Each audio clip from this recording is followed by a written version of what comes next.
ലൂയ ഡിങ്കെ ലൂയ ഡിങ്കിന്റെ നാമത്തിൽ ഞാൻ പറയുന്നു, എന്നീ പണ്ടാരത്തിന്റെ ദേഹത്ത് കയറിയിരിക്കുന്ന സകല പിശാചുക്കളെയും ഡിങ്കൻ ഇടിച്ച് പുറത്ത് ചാടിയും. ഡിങ്കൻ ആ ഡിങ്കൻ കയറി ഇന്ന് ഡിങ്കൻ ഇപ്പൊ അകത്ത് പ്രവേശിച്ചിട്ടുണ്ട്, ഇവളുടെ ശരീരത്തിൽ പ്രവേശിച്ചിട്ടുണ്ട്. ഇവളെ എത്ര കൂതറയാണെങ്കിലും പണ്ടാരം പിടിച്ചവളെ നിന്റെ ദേഹത്തു നിന്ന് സകല പിശാചുക്കളെയും ഡിങ്കൻ ഇടിച്ച് പുറത്ത് ചാടിക്കും. ഡിങ്കന്റെ നാമത്തിൽ ഡിങ്കൻ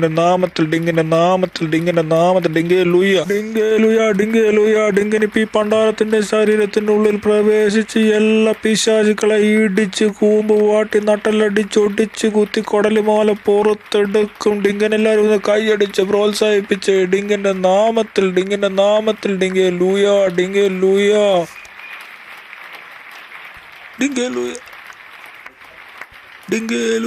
എല്ലാരും പ്രിയമുള്ളവരെ, ഈ കൂതറ വെടിയുടെ ദേഹത്ത് മുഴുവൻ പിശാചുക്കളായിരുന്നു. 1400 പിശാചുക്കൾ ഉണ്ടായിരുന്നു. ഡിങ്കൻ ഈ പിശാചിനെ എല്ലാം അടിച്ചു ഓടിച്ചു. ഈ ഡിങ്കൻ അവസാനം വിജയിച്ചു.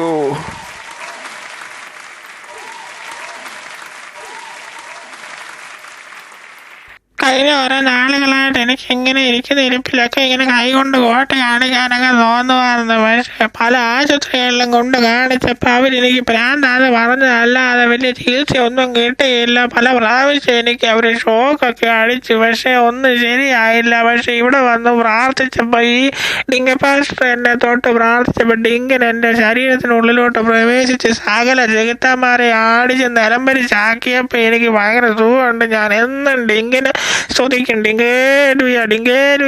ഇതൊക്കെ കണ്ട് മറ്റു ദൈവങ്ങൾ ഡിങ്കനെ കാണാനെത്തുന്നു. ജീവിക്കാൻ ഇപ്പം ഒരു മോഹം തോന്നുന്നു.